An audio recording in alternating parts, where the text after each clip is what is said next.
یعنی ایمان اور عمل صالح اور تواصی بالحق اور تواصی بالصبر، یہ کیسے لازم و ملزوم ہے؟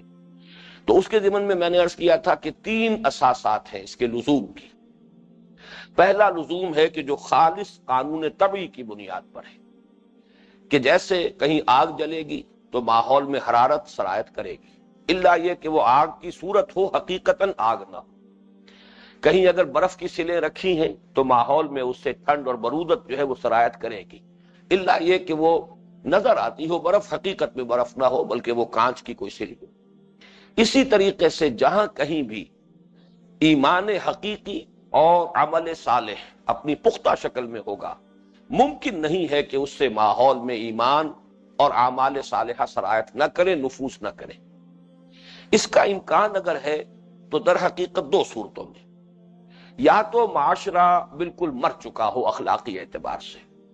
جسے انگریزی میں کہتے ہیں "It's no use whipping the dead horse"، جیسے یہ کہ اگر ظاہر بات ہے کہ اگر کنڈکٹیوٹی نہیں ہے کسی شے میں، اگر حرارت سرایت نہیں کر سکتی تو کتنی ہی آگ جلا لیجئے اس کے آس پاس، اس میں حرارت سرایت نہیں کرے گی، اس لیے کہ بیڈ کنڈکٹر آف ہیٹ ہے۔ تو اگر معاشرہ اس درجے تک مردہ ہو چکا، اخلاقی حس بڑھ چکی ہو، اس میں جو ہے اخلاقی اعتبار سے موت واقع ہو چکی ہو، روحانی اعتبار سے معاشرہ مردہ ہو چکا ہو، جیسے کہ قرآن مجید میں مثالیں آتی ہیں ان قوموں کی جن کی طرف اللہ نے اتمام حجت کے لیے اپنے رسولوں کو مبعوث کیا، اور جب ثابت ہو گیا کہ یہ معاشرہ مر چکا ہے، قوم اخلاقی اور روحانی اعتبار سے مردہ ہو چکی ہے، تو پھر ان پوری قوموں کو ختم کر دیا گیا۔ حضرت نوح علیہ السلام جن لوگوں کی طرف بھیجے گئے، حضرت ہود علیہ السلام جن کی طرف مبعوث ہوئے، حضرت صالح علیہ السلام جن کی طرف بھیجے گئے، حضرت لوط علیہ السلام جن کی طرف بھیجے گئے، حضرت شعیب علیہ السلام جن کی طرف بھیجے گئے، حضرت موسیٰ علیہ السلام جن کی طرف بھیجے گئے، یہ 6 رسولوں کا تذکرہ قرآن مجید میں بتکرار و اعادہ آیا ہے کہ ثابت ہو گیا کہ قوم جو ہے اور وہ معاشرہ جن میں ان کو بھیجا گیا تھا وہ اخلاقی اور روحانی اعتبار سے مردہ ہو چکی تھی۔ لہذا 950 برس کی دعوت و تبلیغ بھی حضرت نوح علیہ السلام کی وہ مؤثر ثابت نہ ہوئی، اس وجہ سے کہ قوم کے اندر اس کی صلاحیت ہی ختم ہو چکی تھی۔ اور دوسرا امکان اس کا اگر ہے تو وہ صرف اس صورت میں ہے کہ ایمان اور عمل صالح بھی صرف نمائشی ہو، حقیقی نہ ہو۔ جیسا کہ میں نے عرض کیا، آگ کی صورت ہو، حقیقتاً آگ نہ ہو تو اس سے ماحول میں حرارت سرایت نہیں کرے گی۔ برف کی سل نظر آتی ہو، حقیقت میں کانچ کی ہو تو اس سے بھی ٹھنڈ جو ہے ماحول میں نہیں پھیلے گی۔ ان 2 کے سوا کوئی تیسری صورت ممکن نہیں ہے۔ پہلی صورت کے ضمن میں بھی قرآن مجید سے ہمیں جو ایک بڑی بنیادی رہنمائی ملتی ہے وہ یہ ہے کہ ایک بندہ حق کو، ایک بندہ مومن کو اس معاشرے میں بھی کہ جہاں اخلاقی اور روحانی اعتبار سے موت واقع ہو چکی ہو اجتماعی سطح پر، دعوت الی الخیر، امر بالمعروف نہی عن المنکر کا کام جاری رکھنا، اس میں اس کے لیے کوئی عذر نہیں ہے کہ اپنے اس فرض کو ادا کرنے میں وہ کوتاہی کرے یا تساہل کرے یا اس میں وہ اضمحلال کا مظاہرہ کرے۔ اسے اپنی امکانی حد تک، اسے اپنے پوری قوتوں کو بروئے کار لاتے ہوئے، تمام وسائل و ذرائع کو استعمال کرتے ہوئے جو بھی اس کے پاس اویلیبل ہوں، اسے اپنا یہ فریضہ، چاہے وہ ایک فرد ہو، چاہے وہ ایک گروہ کی شکل میں ہو، ایک جماعت کی شکل میں ہو، وَلْتَكُن مِّنكُمْ أُمَّةٌ يَدْعُونَ إِلَى الْخَيْرِ وَيَأْمُرُونَ بِالْمَعْرُوفِ وَيَنْهَوْنَ عَنِ الْمُنكَرِ وَأُولَٰئِكَ هُمُ الْمُفْلِحُونَ۔ جو بھی ایسی جماعت ہے اسے یہ فریضہ سر انجام دینا ہے بہر صورت، چاہے نتائج زیرو ہو، کوئی بھی اس کا نتیجہ جو ہے سامنے نہ آ رہا۔ اس کے ضمن میں جو ہمارے لیے نہایت فیصلہ کن رہنمائی ہے وہ سورہ اعراف میں جو اصحاب السبت کا قصہ آیا ہے، جو لوگ نہی عن المنکر کا فریضہ سر انجام دے رہے تھے، دوسرے لوگوں نے کہ جو اگرچہ خود اس برائی میں، معصیت میں ملوث نہیں تھے، لیکن وہ نہی عن المنکر کا فریضہ بھی سر انجام نہیں دے رہے تھے، اس بنیاد پر کہ وہ سمجھتے تھے کہ یہ قوم اب ہلاک ہو کر رہے گی۔ تو ان لوگوں نے جو نہی عن المنکر کا فریضہ سر انجام دے رہے تھے ان سے بھی کہا لما تعظون قوما اللہ مہلکہم او معذبہم عذابا شدیدا، خام خواہ کیوں اپنے آپ کو ہلکان کر رہے ہو ان لوگوں کو وعظ اور نصیحت کرنے میں جن کے بارے میں یہ بات ثابت ہو چکی ہے کہ یہ ہلاک ہو کر رہیں گے، یا یہ کہ اللہ تعالیٰ انہیں شدید عذاب دے گا۔ ان کا جو جواب تھا وہ نوٹ کیجئے۔ 2 باتیں ہیں یہ کہ جن کو ہمیں ہمیشہ سامنے رکھنا ہے کہ یہ کام تو لازماً کرنا ہے، چاہے اس کا نتیجہ نکل رہا ہو چاہے نہ نکل رہا ہو۔ جواب کے 2 حصے ہیں، معذرۃ الی ربکم، پہلا تو یہ کہ کم سے کم ہم تو اپنے رب کے حضور میں جا کر معذرت پیش کر سکیں گے کہ اللہ ہم آخری سانس تک اپنی کوشش میں لگے رہیں. اگر یہ ہم نہیں کریں گے تو خود ہمارا عذر نہیں ہوگا، خود ہم مجرم شمار ہو جائیں گے اللہ کی عدالت میں. اور نمبر 2 وَلَعَلَّهُمْ يَتَّقُونَ، اور شاید کہ ان کے دل میں تقوی پیدا ہو جائے. How can you be sure کہ یہ لازماً جو ہے رد کر دے گا میری بات کو؟ کوئی ایک بھی ان میں سے بچ جائے تو یہ بھی ایک بہت بڑی کمائی ہے. جیسے کہ حضور نے فرمایا حضرت علی سے خطاب کرتے ہوئے رضی اللہ تعالی عنہ، یا علی ان یہدی اللہ بک رجلا واحدا خیر لک من حمر النعم، اگر اللہ تمہارے ذریعے سے کسی ایک شخص کو بھی ہدایت دے دے تو یہ تمہارے لیے سرخ اونٹوں سے بڑی دولت ہوگی. تو معلوم ہوا کہ یہ کام جاری رکھنا چاہیے. معذرتاً الی ربکم نمبر 1، وَلَعَلَّهُمْ يَتَّقُونَ، اور شاید کہ وہ تقوی اختیار کر لیں. ہمیں کیسے یقینی طور پر معلوم ہے کہ یہ تقوی اختیار نہیں کریں گے؟ اور تیسری اور اہم تر بات جو کل سرسری طور پر آ گئی تھی، اہم ترین بات ہے، وہ یہ ہے کہ اس پروسیس کا نتیجہ یہ نکلتا ہے کہ کم سے کم وہ داعی جو ہے، وہ تواصی بالحق کا فریضہ سر انجام دینے والا شخص یا گروہ جو ہے، وہ اس بگڑے ہوئے ماحول کے اثرات سے کم اپنے آپ کو بچا لے جائیں گے. جس کو میں کل عرض کر رہا تھا کہ بیسٹ ڈیفنس از آفنس. آپ جارحیت اختیار کیجئے. زمانہ باتنا سازت، اب ایک راستہ تو یہ ہے تو با زمانہ بے ساز. تصادم ختم ہو جائے گا، فرکشن ختم ہو جائے گی، آپ کو عافیت حاصل ہو جائے گی. عافیت کوشوں کا طرز عمل تو یہی ہے کہ چلو تم ادھر کو ہوا ہو جدھر کی. لیکن صاحب عظیمت لوگوں کا طرز عمل کیا ہے؟ زمانہ باتنا سازت تو با زمانہ ستیز. تمہارے ساتھ اگر زمانہ موافقت نہیں کر رہا ہے تم زمانے سے لڑو. یہ لڑائی جاری رہنی چاہیے آخری دم تک، اس لیے کہ اس کے نتیجے میں کم سے کم یہ فائدہ یقینی ہے کہ انسان خود بچ جائے گا. اس ماحول سے وہ مغلوب نہیں ہوگا، اس کے برے اثرات سے وہ اپنے آپ کو اور جو بھی اس کے قریب کے لوگ ہیں، جو بھی اس کے آس پاس جمع ہو جائیں گے، کم سے کم ان کو محفوظ رکھنے میں کامیاب ہو جائے گا. تو یہ گویا کہ اس کا حتمی جو فائدہ ہے وہ یہ ہے کہ اس معاشرے کے برے اثرات سے، اس لیے کہ ظاہر بات ہے کہ معاشرے میں ظلم ہے، شرک ہے، الحاد ہے، اور اسی طریقے سے رسومات ہیں، بدعات ہیں. ان سب سے اپنے آپ کو بچانے کی آسان ترین صورت یہ ہے کہ آپ ان کے خلاف مجاہد بن کر کھڑے ہوں. جس کو کہ ایک حدیث میں کہا گیا ہے من جاہدہم بلسانہ فہو مومن ومن جاہدہم بیدہ فہو مومن ومن جاہدہم بقلبہ فہو مومن. یا جیسے کہ وہ مشہور حدیث جو ہے من رأى منکم منکرا فلیغیرہ بیدہ فإن لم یستطع فبلسانہ فإن لم یستطع فبقلبہ وذلک اضعف الایمان. اس کا فائدہ یہ ہے کہ کم سے کم انسان خود اپنے آپ کو بچا لے جائے. دوسری بنیاد جو ہے، یہ جو لزوم ہے ایمان اور عمل صالح کی بریکٹ اور تواصی بالحق اور تواصی بالصبر کی بریکٹ، ان دونوں کو جوڑنے والی چیزوں میں دوسری چیز ہے شرافت اور مروت کا تقاضا. شرافت اور مروت کا تقاضا یہ ہے کہ جو شے آپ نے اپنے لیے اچھی سمجھی ہے اور اختیار کی ہے، اختیار کا لفظ بھی خیر سے بنا ہے. خیر اچھی شے، بھلی شے. اختیار کسی خیر کو خود اختیار کر لینا، خود قبول کر لینا، خود اس کو اپنے لیے حاصل کر لینا. اختیار کے لفظی معنی یہ ہے جو خیر بھی آپ نے قبول کیا، اختیار کیا، اپنے لیے حاصل کر لیا، اب شرافت اور مروت کا تقاضا یہ کہ اسے دوسروں تک بھی پہنچائیے.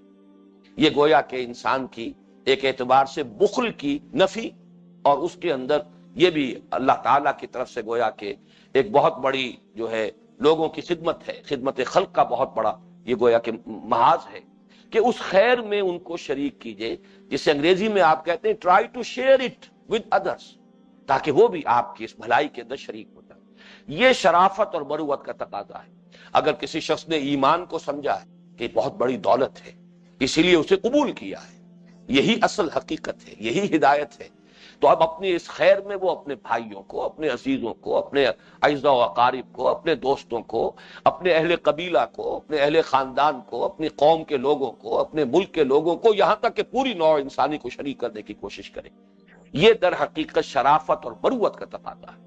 اس کے لیے بڑی پیاری حدیث ہے جو اس کتابچے کے اندر موجود ہے، آخر کے ضمیمہ جو ہے اس میں حضور نے فرمایا صلی اللہ علیہ وسلم لا یؤمن احدکم حتی یحب لاخیہ ما یحب لنفسہ. تم میں سے کوئی شخص مومن نہیں ہو سکتا جب تک کہ وہ اپنے بھائی کے لیے بھی وہی شے پسند نہ کرے جو اپنے لیے پسند کرتا ہے. یہ ایمان کا تقاضا ہے. گویا کہ اگر آپ ایسا نہیں کر رہے تو نفی ایمان کی ہو رہی ہے۔ لا یؤمن احدکم حتی یحب لاخیہ ما یحب لنفسہ، تم میں سے کوئی شخص مومن نہیں ہو سکتا جب تک کہ وہ اپنے بھائی کے لیے بھی وہی شے پسند نہ کرے جو اپنے لیے پسند کر رہا ہے، جو اس نے اپنے لیے پسند کی ہے۔ وہ اعمال صالحہ ہیں، وہ زندگی کا رہن سہن کا انداز ہے، جو بھی انسان نے طور اطوار اختیار کیے ہیں، جو اپنی زندگی کے رخ کو سنت کے اتباع کے انداز میں ڈھالا ہے، یہ خیر ہے، بہت بڑا خیر ہے۔ اس کو شیئر کیجئے لوگوں کے ساتھ، اس کے اندر دوسروں کو شریک کیجئے، یہ خیر دوسروں تک پہنچائیے۔ تو گویا کہ دوسرا تقاضا، پہلا تقاضا وہ تو قانون طبعی ہے، حرارت ہوگی ماحول میں سرایت کرے گی، برودت ہے، برف ہے، اس سے ٹھنڈ جو ہے ماحول میں سرایت کرے گی۔ حقیقتاً ایمان اور حقیقتاً عمل صالح ہے تو یہ ممکن نہیں ہے کہ وہ ماحول میں سرایت نہ کرے، الا یہ کہ ماحول بالکل مر چکا ہو۔ اگر قوم بالکل مر چکی ہے تو اس کا امکان ہے، لیکن یہ کہ اگر قوم کے اندر جان ہے کسی درجے میں بھی ہے تو دوسری شکل یہ کہ اگر آپ کا عمل بھی بظاہر نیکی کا عمل ہے، حقیقتاً نیکی نہیں، اس میں کہیں کوئی کمپرومائز ہے باطل کے ساتھ، اگر یہ ہے تو ماحول بڑا حساس ہوتا ہے، لوگ خوب پہچان لیتے ہیں کہ یہ جو خیر پیش کر رہے ہیں یہ در حقیقت ایک ایسا خیر ہے کہ جو اس معاشرے کو قابل قبول ہے، وہ خیر جو ہے وہ پیش نہیں کر رہے کہ جس سے اس معاشرے میں تصادم پیدا ہوتا ہے۔ تو لوگ چاہے پڑھے لکھے نہ ہو، چاہے انہوں نے پی ایچ ڈی نہ کیا ہوا ہو اور بڑی کوئی اعلیٰ سندیں ان کے پاس نہ ہو، حس بڑی ان کی تیز ہوتی ہے کہ یہ در حقیقت کل عمل خیر کا یہ اظہار نہیں کر رہے، انہوں نے نیکیاں وہی اختیار کی ہیں کہ جن سے کوئی تکلیف نہ ہو، جس سے کوئی آزمائش نہ آئے اور جس سے کوئی کسی طرح کا ابتلا پیش نہ آئے، تو وہ بات ظاہر بات ہے کہ غیر مؤثر ہو جائے گی۔ اسی طریقے سے اب تیسری بات کی طرف آئیے۔ تیسرا ہے غیرت اور حمیت کا تقاضا۔ انسان میں غیرت اگر ہے تو حق کی غیرت، حمیت حق، جس سے کہ اس نے حق سمجھا ہے اس کا بول بالا کرنا چاہیے، یہ انسان کی غیرت اور حمیت کا تقاضا ہے۔ اگر کوئی شخص جو ہے اپنے والدین کے لیے غیرت اور حمیت رکھتا ہے، اپنی ماں کے لیے کوئی بری بات سننے کے لیے تیار نہیں ہے، تو ظاہر بات ہے کہ اس کے اندر اس سے کئی گنا، ہزارہا گنا یہ غیرت اور حمیت جو ہے اللہ کے لیے، اللہ کے رسول کے لیے، اللہ کے دین کے لیے، اس حق کے لیے ہونی چاہیے کہ جسے اس نے حق سمجھ کر قبول کیا ہے۔ اگر نہیں ہے تو معلوم ہے بے غیرت انسان ہے، بے حمیت انسان ہے۔ تو غیرت و حمیت کا تقاضا بھی یہ ہے کہ انسان جو خود اپنے لیے ایمان اور عمل صالح کی روش کو اختیار کر چکا ہو، اب اس حق کا بول بالا کرنے کے لیے تن من دھن لگائے۔ اس کے ضمن میں تو بلکہ ایک بڑی ہی لرزا دینے والی حدیث ہے، وہ میں بعد میں عرض کروں گا، جو عدم توازن ان چیزوں میں ہوتا ہے اس کی مثال کے طور پر، لیکن یہ کہ اس کو نوٹ کر لیجئے کہ ان دونوں بریکٹس کو جوڑنے والی چیز یہ تین ہوئی: قانون طبعی، شرافت اور مروت کا تقاضا، لا یؤمن احدکم حتی یحب لاخیہ ما یحب لنفسہ، اور تیسرے غیرت اور حمیت۔ اب آگے چلیے، اس پوری گفتگو کا حاصل کیا ہے؟ یہ جو ہم نے ایمان، عمل صالح، تواصی بالحق اور تواصی بالصبر اور ان کا باہمی لزوم جو ہے وہ سمجھ لیا ہے، حاصل کیا ہے؟ اگر آپ ادھر سے چلیں گے، ایمان اگر حقیقی ہے، عمل لازماً درست ہوگا۔ کسی وقت کوئی کوتاہی ہو جانا یہ بالکل دوسری بات ہے، وقتی اثرات کے تحت آ کر، جسے سورہ نساء میں کہا گیا ہے کہ انما التوبۃ علی اللہ للذین یعملون السوء بجہالۃ ثم یتوبون من قریب۔ اللہ تعالیٰ نے اپنے ذمے لیا ہے، اپنے اوپر واجب قرار دیا ان لوگوں کی توبہ کو قبول کرنا جو کہیں جہالت میں، نادانی میں، جذبات کی رو میں بہ کر وقتی اثرات کے تحت کوئی غلط حرکت کر بیٹھتے ہیں، پھر جیسے ہی ہوش میں آتے ہیں فوراً توبہ کرتے ہیں۔ تو اللہ تعالیٰ نے فرمایا انما التوبۃ علی اللہ للذین یعملون السوء بجہالۃ ثم یتوبون من قریب۔ اس چیز کو علیحدہ رکھ دیجئے، وقتی اثرات ہو سکتے ہیں، نسیان ہو سکتا ہے، ذہول ہو سکتا ہے، خطا ہو سکتی ہے، وقتی طور پر جذبات کا طوفان آ گیا ہے، ماحول کے اثرات جو ہیں انہوں نے اوور پاور کر لیا ہے انسان کو، بالکل بے بس کر دیا ہے، لیکن یہ ہوں گے جیسے کہ پہاڑی نالوں کے اندر دریاؤں میں سیلاب آتا ہے، ادھر آیا ادھر گیا۔ یہ تو کیفیت جو ہے یہ دائم نہیں ہوتی، اور جیسے ہی وہ ریلا گزر جائے گا سیلاب کا، فوراً انسان توبہ کرے۔ لیکن یہ کہ قاعدہ کلیہ یہی ہوگا کہ ایمان اگر حقیقی ہے، قلبی یقین والا ایمان ہے، پرسنل کنوکشن والا ایمان ہے، تو اعمال پر اس کا اثر مترتب ہوگا، اعمال درست ہو جائیں۔ اور اگر عمل اپنا پختہ ہے، صحیح ہے، بھرپور ہے، گمبھیر ہے، ہماگیر ہے۔ میں نے یہ تمام الفاظ اس لیے استعمال کیے کہ ہو سکتا ہے کہ عمل کا کوئی ایک شعبہ لے کر آدمی بیٹھا ہوا ہے، صرف عبادات لے کر بیٹھا ہوا ہے، باقی چیزوں کی طرف دھیان نہیں ہے، تو اس سے پھر جو نتیجہ میں برآمد کر رہا ہوں وہ لازمی نہیں ہوگا۔ وہ ہماگیر ہو، جو بھی شریعت کے مختلف تقاضے ہیں، اعمال صالحہ کے مختلف پہلو ہیں، ان سب کے اندر بھرپور اور گمبھیر اور ہماگیر اگر وہ عمل ہے اور وہ پختگی کو پہنچا ہے تو لازماً تواصی بالحق اور تواصی بالصبر کے برگوبار اس پر آ کر رہے۔ یہ یوں سمجھیے کہ یہ جیسے کہ ایک بیج یا گٹھلی اگر وہ صحیح ہے اور صحیح زمین میں اگر پڑ گئی ہے، زمین بھی وہ شور زدہ نہیں ہے بلکہ اس زمین کے اندر بھی زرخیزی موجود ہے، صلاحیت موجود ہے، صالح بیج ہے، صالح گٹھلی ہے، صالح زمین ہے، اس کا نتیجہ یہ ہوگا کہ وہ بیج فالق الحب والنوا، اللہ تعالیٰ نے اپنے لیے فرمایا جو گٹھلیوں کو پھاڑنے والا اور جو بیجوں کو پھاڑنے والا ہے، شق کرتا ہے، پھر دو پتیاں نکلتی ہیں، پھر اس سے ایک تنا وجود میں آتا ہے۔ کزرع اخرج شطأہ فآزرہ فاستغلظ فاستوى علی سوقہ،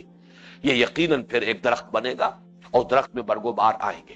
اگر دو شرطیں پوری ہیں، بیج یا گٹھلی بھی صالح ہے، مریض نہیں ہے، اسی طریقے سے زمین بھی صالح ہے، زرخیز ہے، اسی طریقے سے انسانی شخصیت اگر وہ فطرت کی صلاحیت پر برقرار ہے، پرورٹڈ نہیں ہے، اور اس میں ایمان کا بیج پڑا ہے، تو اس کے نتیجے میں لازماً عمل صالح تواصی بالحق تواصی بالصبر کے برگ و بار آئیں گے۔ بلکہ میں یہاں اس کو ایک اس تمثیل کے حوالے سے واضح کرنا چاہتا ہوں جو حضور نے اختیار فرمائی صلی اللہ علیہ وسلم۔ یہ ایک بڑی طویل حدیث میں سے میں صرف ایک جملہ حضور کا آپ کو سنا رہا ہوں۔ یہ حضرت معاذ بن جبل رضی اللہ تعالیٰ عنہ سے مروی ہے یہ روایت، اور مسند احمد میں بھی ہے، سنن ابن ماجہ میں بھی ہے، جامع ترمذی میں بھی ہے، سنن نسائی میں بھی ہے رحمہم اللہ۔ حضرت معاذ بن جبل انصاری صحابی ہیں رضی اللہ تعالی عنہ، بڑا اونچا ان کا مقام ہے۔ عالمہم بالحلال والحرام معاذ بن جبل، حضور نے فرمایا ہے کہ حلال اور حرام سے سب سے زیادہ واقفیت رکھنے والا، احکام شریعت کا گویا کہ سب سے زیادہ ماہر جو ہے وہ میرے صحابہ میں سے یہ معاذ ہے۔ ان کی بڑی طویل حدیث ہے، وہ ہمارے منتخب نصاب میں شامل ہے، انشاءاللہ کسی مرحلے پر وہ پوری حدیث بھی ہم پڑھیں گے۔ اس وقت یہ ہے کہ حضور نے حضرت معاذ کو بتایا ہے کہ یہ جو ہمارا دین ہے، حاضل امر کا لفظ استعمال کیا، ہمارا یہ معاملہ، یہ ہمارا دین، ہمارا معاملہ، اس کے مختلف جو اجزاء ہیں ان کو واضح کیا تین الفاظ سے۔ راس و حاضل امر، ہمارے اس دین کا یا ہمارے اس معاملے کی جڑ کیا ہے، اور قوام و حاضل امر، اس کا تنا کیا ہے، وذروۃ السنام منہ، اور اس کی چوٹی کیا ہے۔ جیسے درخت کی میں نے ابھی مثال دی، درخت کی ایک جڑ ہے، ایک تنا ہے، پھر اس کے اوپر شاخیں ہیں، پتے ہیں،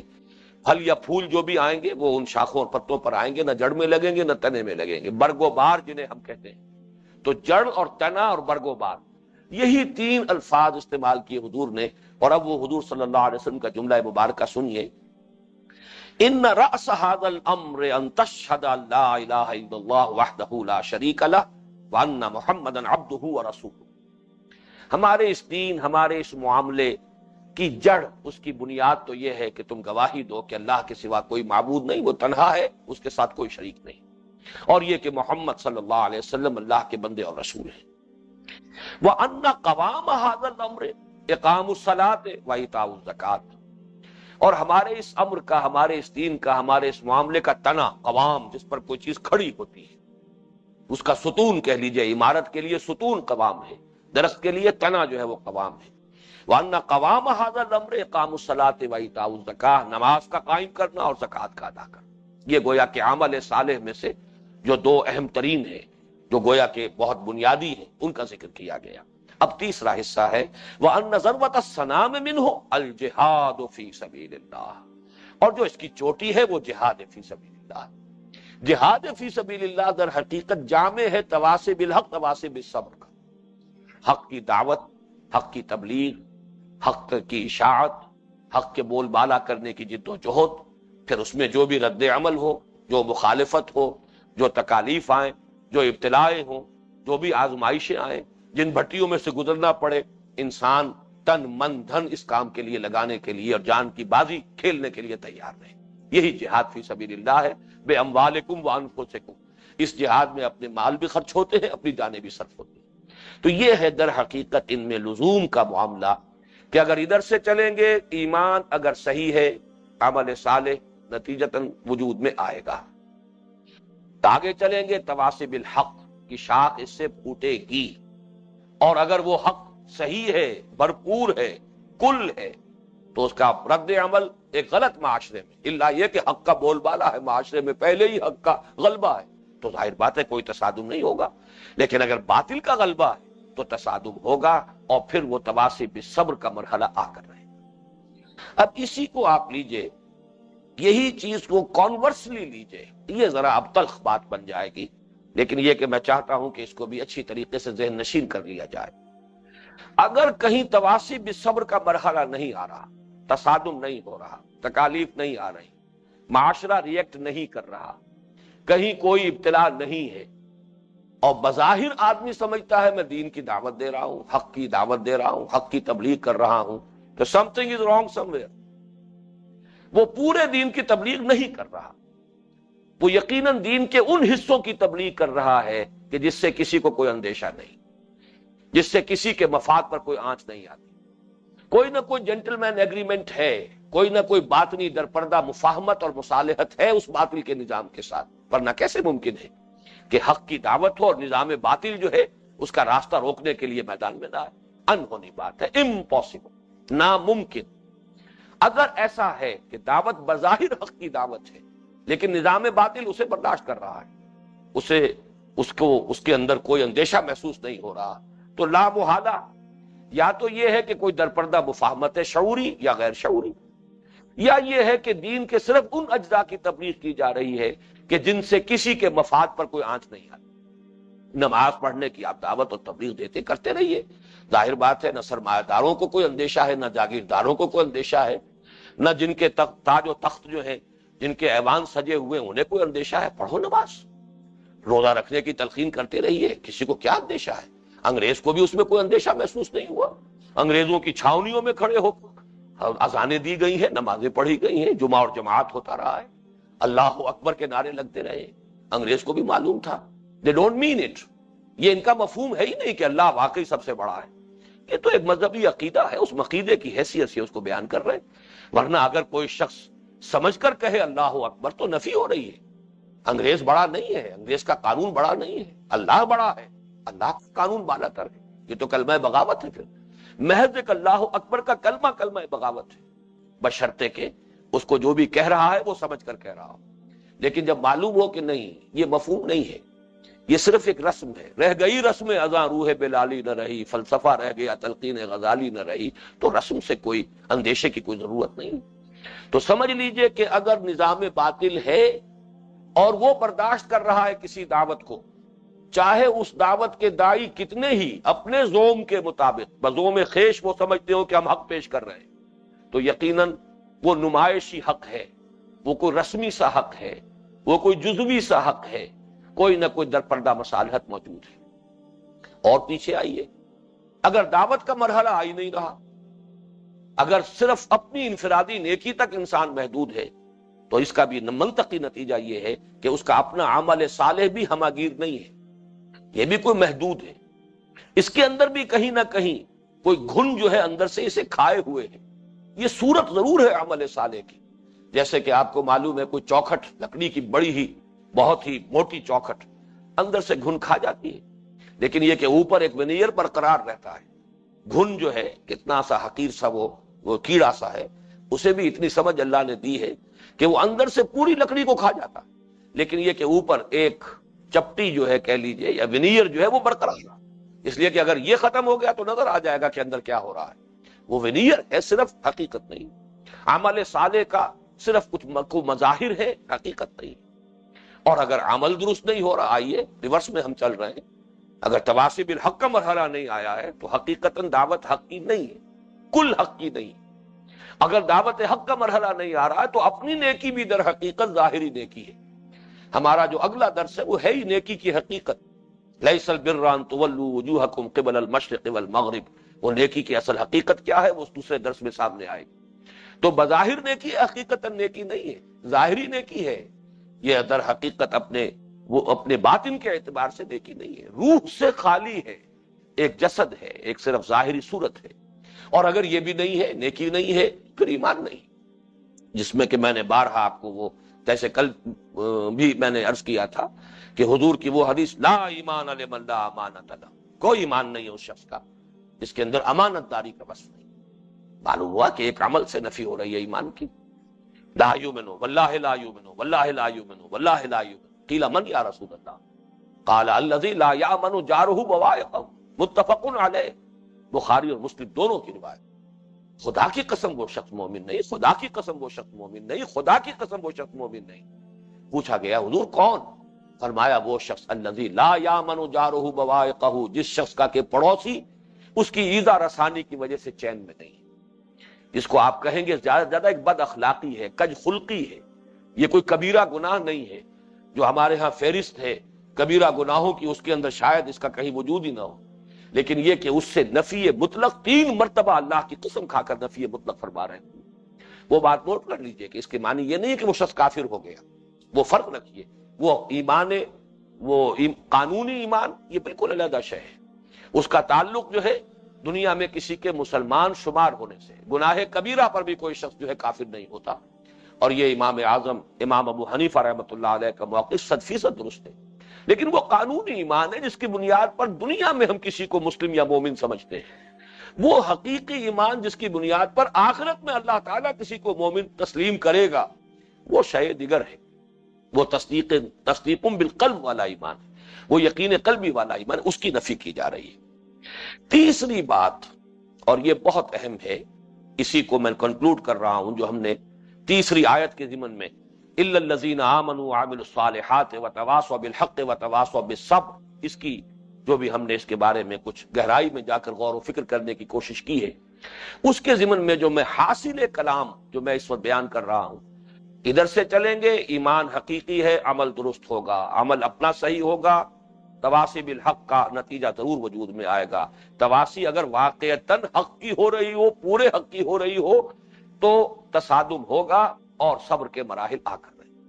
صبر کا مرحلہ نہیں آ رہا ہے تو دعوت بظاہر حق کی ہے لیکن کل حق کی نہیں ہے، کوئی در پردہ مفاہمت ہے یا حق کے ایسے جز کی دعوت دی جا رہی ہے کہ جس سے دوسروں کو کوئی اندیشہ محسوس نہیں ہو رہا، باطل کو کوئی خطرہ محسوس نہیں ہو رہا۔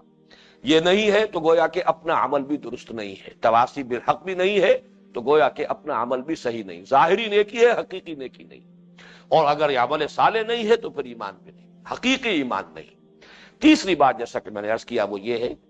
کہ ان میں توازن کی ضرورت ہے، جیسا کہ میں نے گزشتہ نشست میں عرض کیا تھا کہ وہ گراف کا جو معاملہ ہوتا ہے، ایک ہاریزونٹل لائن ہے، ایک ورٹیکل لائن ہے، ایک افقی جو ہے خط ہے اور ایک عمودی خط ہے۔ جو افقی ہے، جو ہاریزونٹل ہے، اس میں ایمان، عمل صالح، تواصی بالحق، تواصی بالصبر، اور جو ورٹیکل ہے، عمودی ہے، اب اس میں مقدار اور کوانٹٹی آئے، ایمان اگر تھوڑا ہے اسی درجے میں لیکن ہے قلبی یقین والا، اس کے اندر تصدیق بالقلب کا عنصر موجود ہے، کوانٹیٹیولی کم ہے، گہرائی کم ہے تصدیق بالقلب کے درجے میں موجود، تو اسی درجے میں عمل بھی درست ہو جائے گا، اسی درجے میں تواصی بالحق بھی ہوگا، اسی کی مناسبت سے تواصی بالصبر بھی ہو جائے گا۔ ایمان کی مقدار بڑھتی ہے، یا یوں کہیے کہ اگر اس کی گہرائی کے اندر اضافہ ہوتا ہے، اس کی گہرائی اور گہرائی بڑھتی ہے تو اسی درجے میں عمل بھی بہتر ہوگا، اس کے اندر اور شان جو ہے نکھرے گی اس کی، اس میں فرائض سے آگے گزر کر مستحبات اور نوافل تک کا معاملہ آئے گا، اسی طریقے سے پھر شد و بد کے ساتھ اس میں اضافہ ہوگا، دعوت اللہ، امر بالمعروف نہی عن المنکر، اس کے اندر بھی اسی نسبت سے اضافہ ہوگا، پھر اسی کے اندر پھر صبر اور استقامت اور تمام جو بھی معاملات ہیں ان میں برداشت کرنا اور اس کا بھی اضافہ ہوگا۔ اس میں ایک توازن کی ضرورت ہے، اگرچہ کامل توازن تو ایک بڑی انقا قسم کی چیز ہے، وہ بہت مشکل ہے کہ مل سکے، شاذ لوگ ہوتے ہیں، اس لیے کہ اللہ تعالیٰ نے کچھ مزاج مختلف بنائے ہیں جن کو جدید سائیکالوجی میں ایکسٹروورٹس اور انٹروورٹس کے نام سے تعبیر کیا جاتا ہے۔ یہ مزاج دو مختلف مزاج ہیں، کچھ لوگ فعال زیادہ ہوتے ہیں، کچھ لوگ دروں بینی ان کا جو ہے خاصہ ہے، اور انہیں اپنے باطن میں جھانکنا اور خود اپنے خیالات کی دنیا میں مگن رہنا یہ انہیں زیادہ مرغوب ہے بنسبت اس کے کہ وہ لوگوں میں جائیں، گھلیں ملیں، ہنسیں، باتیں کریں۔ یہ دو مزاج ہیں اللہ نے بنائے،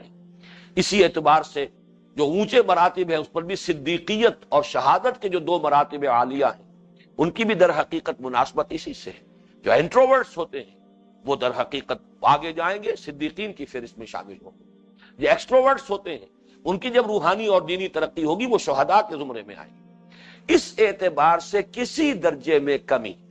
کہ ایمان اور اپنے ذاتی نیکی جو ہے نسبتاً زیادہ ہے، دوسرا جو ہے جہاد، اس کے لیے جد و جہد قدر کم، ایک یعنی معمولی درجے میں فرق و تفاوت، یہ تو سمجھیے کہ قابل فہم بھی ہے، اس لیے کہ اللہ تعالیٰ نے مختلف مزاج بنائے ہیں، افتاد طبع لوگوں کی مختلف ہوتی ہے، اور یہ قابل عفو بھی ہے، اس لیے کہ اس درجے میں کچھ کمی بیشی جو ہے وہ بہرحال یوں سمجھیے کہ اس کو کنڈون کیا جا سکتا ہے کہ یہ افتاد طبع اور مزاجوں کے فرق کی بنا پر ہے۔ یا یہ ہے کہ کسی میں بھاگ دوڑ زیادہ ہے، دعوت اللہ کے لیے جد و جہد زیادہ ہے، جہاد کے لیے اس کے اندر زیادہ آمادگی ہے، صبر و استقامت کا مادہ زیادہ ہے، لیکن یہ کہ زیادہ گہرے غور و فکر کا مادہ نہیں ہے، اپنے من میں ڈوب کر پاجا سراغ زندگی والی بات جو ہے اس سے طبی مناسبت نہیں ہے، اور وہ زیادہ جو ہے اپنی انفرادی نیکی میں وہ نوافل اور مستحبات کی طرف اتنی توجہ نہیں دے رہا ہے، تو کسی درجے میں اونچ نیچ ان دونوں کے مابین، یا یہ زیادہ اور یہ قدر کم، یا یہ قدر کم وہ زیادہ، یہ تو قابل فہم ہے۔ اور جیسا کہ میں نے عرض کیا، یہ اللہ تعالیٰ نے جو مختلف مزاج بنائے ہیں ان کے اعتبار سے یہ نتائج تو نکلیں گے، اور اسی کے حوالے سے یہ دو اصطلاحات جو ہیں صدیقین اور شہداء، اس پر تفصیل میں گفتگو کرنے کا موقع نہیں ہے، لیکن بہرحال یہ جو چار مراتب عالیہ قرآن مجید میں بیان کیے گئے ہیں، منعم علیہم کے چار گروہ، اولئک مع الذین انعم اللہ علیہم من النبیین والصدیقین والشہداء والصالحین، تو گویا کہ نیچے سے چلیں گے یہ چار درجے ہیں، صالحین مومنین، پھر شہداء، ان سے بلندتر صدیقین، اس سے بلندتر انبیاء۔ ظاہر بات ہے نبوت کا دروازہ اب بند ہے، پہلے بھی وہ کوئی اکتسابی شے نہیں تھی، وہ بھی تھی خالص، اللہ جس کو چاہتا تھا دیتا تھا، وہ انسان کی اپنی محنت سے کوشش سے حاصل ہونے والا مرتبہ نہیں تھا، اب مستقلاً وہ دروازہ بند ہی ہے۔ تو اب گویا کہ عام صالحین مومنین اس سے اوپر جو اٹھیں گے وہ شہداء اور صدیقین ہوں گے۔ شہداء کی زیادہ مناسبت ایکسٹروورٹ سے ہے، فعال لوگ، اور صدیقین کی زیادہ مناسبت انٹروورٹ سے، غور و فکر اور سوچ بچار کے عادی لوگ۔ یہ گویا کہ مختلف مزاج ہیں جو اللہ نے بنائے ہیں، اور یہ براڈ ایک تقسیم ہے، کیٹیگرائزیشن ہے۔ لیکن اگر اس سے زیادہ پیتھولوجیکل اور کوئی یعنی یوں سمجھیے کہ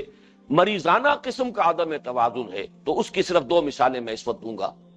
ایک مثال ہے اس حدیث کے حوالے سے جو میں نے عرض کیا تھا کہ میں بعد میں آپ کو لرزا دینے والی حدیث، جو کہ امام بیہقی لائے ہیں رحمہ اللہ، وہ روایت کرنے والے امام بیہقی ہیں، لیکن اس کو مولانا اشرف علی تھانوی رحمۃ اللہ علیہ نے خطبات الاحکام جو کتاب مرتب کی ہے خطبات جمعہ کی، ان میں اس حدیث کو انہوں نے کوٹ کیا ہے۔ اور میری زندگی کا یہ ایک واقعہ ہے کہ کرشن نگر میں مقیم تھا، جو اب اسلام پورہ کہلاتا ہے، وہاں ایک خطیب تھے مولانا تھانوی رحمۃ اللہ علیہ کے خلفاء میں سے تھے، ہیرن روڈ کی مسجد اب بھی وہ اسی نام سے ہے، وہ ہر جمعے میں یہ حدیث پڑھتے اور میں کانپ جاتا، اور میں سوچتا تھا کہ جو لوگ سن رہے ہیں انہیں کچھ پتہ نہیں کہ کیا حدیث انہوں نے سنی ہے، کس قدر لرزا دینے والی حدیث،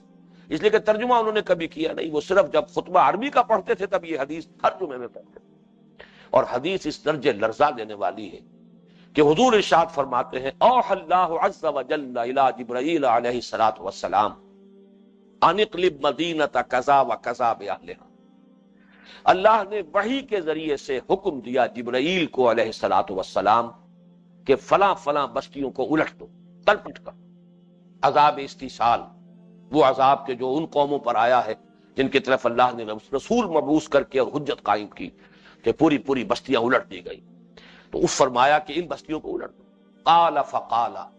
حضور نے مزید ارشاد فرمایا کہ اس پر حضرت جبرائیل نے عرض کیا بارگاہ خداوندی میں، ان فیہا عبدک فلانا لم یعصک طرفۃ عین، اے اللہ اس بستی کو الٹ دوں جبکہ اس میں تیرا فلاں بندہ بھی ہے جس نے کبھی پلک جھپکنے جتنی دیر بھی معصیت میں بسر نہیں کی۔ طرفۃ عین کہتے ہیں نگاہ کا ادھر سے ادھر ہو جانا، یہ تو عربی کا محاورہ ہے، اردو میں ہم کہتے ہیں پلک جھپکنے کی دیر، پلک جھپکنے جتنی دیر بھی یا نگاہ کا ادھر سے ادھر ہو جانے میں جو وقت لگتا ہے، اتنا وقت بھی کبھی معصیت میں بسر نہیں کیا۔ ذرا اندازہ کیجئے، گواہی دینے والے حضرت جبرائیل ہیں، یہ کوئی کرائے کے وکیل یا کوئی جھوٹا گواہ نہیں ہے، معاذ اللہ۔ عدالت اللہ کی ہے، جہاں ابو جہل بھی کھڑا ہو کر جھوٹ نہیں بول سکے گا۔ وقال صوابا، جو کہے گا بات صحیح صحیح کہے گا۔ اور وہ گواہی کیا دے رہے ہیں کہ اتنا نیک انسان، اتنا نیک انسان، اتنا نیک انسان کہ پلک جھپکنے جتنی مدت بھی کبھی معصیت میں بسر نہیں۔ اب آپ اندازہ کیجئے کہ وہ جو پہلی بریکٹ ہے ایمان اور عمل صالح کی، وہ کس درجے مکمل ہے۔ ظاہر بات ہے اتنی پاک زندگی، گناہ سے اتنی بالکل مبرہ زندگی، جب تک ایمان نہ ہو اللہ پر، آخرت پر، کتاب پر، نبوت پر، رسالت پر، یہ کیسے وجود میں آئے گی؟ معلوم ہوا کہ ایمان اور عمل صالح کا گراف تو اس بلندی پر ہے، لیکن اللہ تعالیٰ کا جواب ہے جو اب حضرت جبرائیل کو اللہ تعالیٰ نے دوبارہ حکم دیا، قال فقالا، حضور نے مزید ارشاد فرمایا کہ اس پر اللہ تعالیٰ نے حکم دیا، اقلبها علیہ وعلیہم، الٹ دو اس بستی کو، پہلے اس شخص پر پھر دوسروں پر۔ کیوں؟ فإن وجهه لم يتمعر في ساعة قط، اس لیے کہ یہ شخص اتنا بے غیرت ہے کہ اس کا چہرے کا رنگ بھی کبھی متغیر نہیں ہوا میری وجہ سے۔ میرے احکام توڑے جاتے رہے، منکرات پھیلتے رہے، میری ہدایت کا مذاق اڑتا رہا، یہ لگا رہا اپنی نیکی میں، اپنے نوافل میں۔ یہ اس درجے بے غیرت انسان، ماں کی گالی کسی کو دی جائے، کمزور سے کمزور انسان بھی ہوگا اگر کچھ نہ کر سکے، فرض کیجئے کہ وہ ہے کہ قہر درویش بڑھ جانے درویش کچھ نہیں کر سکتا، کم سے کم پورے جسم کا خون تو ایک مرتبہ چہرے میں آ جائے گا، کم سے کم کھڑا کھڑا اپنی جگہ کانپے گا تو صحیح، کر کچھ نہ کر سکے گا۔ لیکن یہ کہ اگر کسی کی بے غیرتی کا یہ عالم ہو، مست رکھو ذکر و فکر صبح گاہی میں اسے، پختہ تر کر دو مزاج خانقاہی میں اسے، ماحول میں جو ہوتا رہے، جس طرح کفر کا بول بالا ہوتا رہے، جس طرح فسق و فجور جو ہے اس کا بازار گرم ہوتا رہے، جس طرح منکرات کی ہوا چل رہی ہو، آندھیاں آ رہی ہوتی رہے، اسے پرواہ نہیں۔ یہ تو اپنے اسی تو فقط اللہ اللہ اللہ اس میں لگا رہے، تو ظاہر بات ہے کہ یہ دوسروں سے بڑھ کر مجرم۔ اقلبها علیہ وعلیہم فإن وجهه لم يتمعر في ساعة قط، یہ ہے فرمان، یہ ہے اللہ تعالیٰ کا حکم، یہ ہے وہ بات جو میں نے کہا تھا، بعد میں عرض کروں گا، غیرت اور حمیت، یعنی دونوں بریکٹس کو جوڑنے والی جو تین چیزیں میں نے معین کی، نمبر ایک قانون طبعی، نمبر دو شرافت و مروت، کہ جو شے اپنے لیے پسند کی ہے دوسروں کے لیے بھی پسند کرو، نمبر تین غیرت اور حمیت، حق کی غیرت اور حق کی حمیت جو ہے اس کا تقاضا ہے کہ جو بھی اللہ آپ نے ذرائع آپ کو اللہ نے دے رکھے ہیں، جو بھی، اگر وہ شعر مجھے یاد آ رہا اقبال کا،